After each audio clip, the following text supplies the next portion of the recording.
നമസ്കാരം, മലയാളി വാർത്തയിലേക്ക് സ്വാഗതം. സാറേ, എന്നെ വിട് സാറേ, ഞാൻ ഒരു തെറ്റും ചെയ്തിട്ടില്ല. എന്റെ മകളുടെ മുന്നിൽ വെച്ച് എന്നോട് ഈ വസ്ത്രം മാറാൻ പറയരുത്. ഞാനൊരു തെറ്റും ചെയ്തിട്ടില്ല, എന്നെ ഒന്ന് വിട് സാറേ. ഞാൻ വന്നുകൊള്ളാം, ഞാൻ ഒരു ഇറ്റി വെള്ളം കുടിച്ചിട്ട് വന്നുകൊള്ളാം. കഴിഞ്ഞ ദിവസം ഒരു ഗ്രഹനാഥന്റെ ശബ്ദമായിരുന്നു ഈ കേട്ടിരുന്നത്.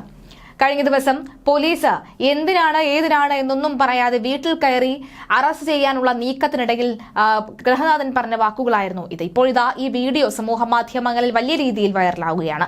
കൊല്ലത്ത് ഒത്തുതീർപ്പായ കേസിൽ ഗ്രഹനാഥനെ അർദ്ധരാത്രി കസ്റ്റഡിയിൽ എടുത്തതിനെതിരെ DGPക്ക് പരാതി നൽകിയിരിക്കുകയാണ്. സംഭവത്തിൽ മുഖ്യമന്ത്രിക്കും പരാതി നൽകുമെന്ന് പള്ളിമൺ സ്വദേശി അജി പറയുകയാണ്.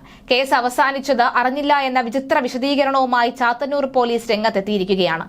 സംഭവത്തിൽ നിയമപരമായി ഏതറ്റം വരെയും പോകും. അർദ്ധരാത്രി വീട്ടിൽ വന്ന് ഇതുപോലെയുള്ള അതിക്രമങ്ങൾ ഇനി പോലീസിന്റെ ഭാഗത്ത് നിന്ന് ഉണ്ടാവാൻ പാടില്ല. വീഡിയോ ക്ലിപ്പ് കാണുമ്പോൾ എല്ലാവർക്കും മനസ്സിലാവും എത്രയോ ഭീകരമായിരുന്നുവെന്ന്. കുട്ടികളും ഭാര്യയും കരയുന്നതും വീഡിയോയിൽ ഉണ്ട്. ഇനി ഒരിക്കലും ഒരു വീട്ടിലും ഇതുപോലെ ഉണ്ടാവരുത്. ഞാനൊരു പ്രശ്നക്കാരനുമല്ല. ഇതുവരെ എന്തേലും ഒരു പ്രശ്നത്തിന് സ്റ്റേഷനിൽ കയറേണ്ട അവസ്ഥ വന്നിട്ടുമില്ല. ഇതിനെതിരെ ഏതറ്റം വരെയും പോകുമെന്നും അജി പറയുകയാണ്. ഒത്തുതീർപ്പായ കേസിൽ വാറണ്ട് ഓർഡറുമായി ഇന്നലെ രാത്രിയാണ് വീട്ടിൽ കയറി പോലീസ് ഗ്രഹനാഥനെ കസ്റ്റഡിയിലെടുത്തത്.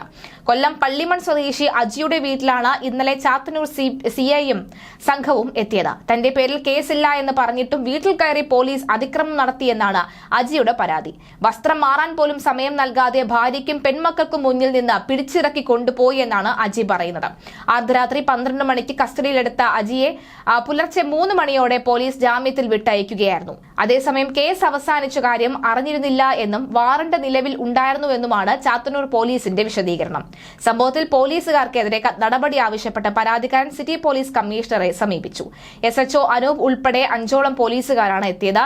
മതിൽ ചാടിയാണ് എത്തിയത്. പെട്ടെന്ന് വാതിൽ തുറക്കാൻ പറഞ്ഞുവെന്ന് അജി പറഞ്ഞു. ആക്രോശിച്ചുകൊണ്ട് അകത്തേക്ക് കയറി. കിടക്കുകയായിരുന്ന താൻ എഴുന്നേൽക്കുന്നതിന് മുൻപ് പിടിച്ചു വലിച്ചു. വസ്ത്രം പോലും മാറ്റാൻ സമയം തന്നില്ല. പെൺകുട്ടികളും ഭാര്യയും നിലവിളിച്ചിട്ടും യാതൊരു പ്രകോപനവും ഇല്ലാതെ പോലീസ് അതിക്രമം നടത്തുകയായിരുന്നു. പോലീസ് വീട്ടിൽ കയറുന്നതും അജിയെ ബലമായി പിടിച്ചുകൊണ്ടുപോകാൻ ശ്രമിക്കുന്നതിന്റെയും ദൃശ്യങ്ങളും പുറത്തു വന്നിട്ടുണ്ട്.